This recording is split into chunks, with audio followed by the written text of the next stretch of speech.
So there is the switch assembly bracket.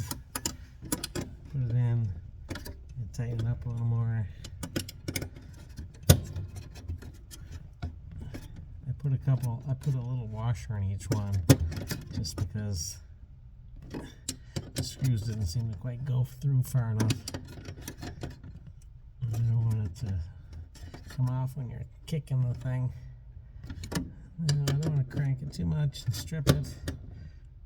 That one's tight. That one's tight.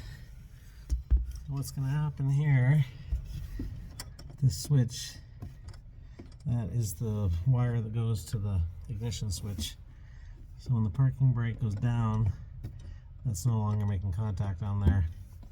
So next step up, putting the bezel in the dash and hooking back up the ignition switch. There we go, that's where we're at. So I will get back.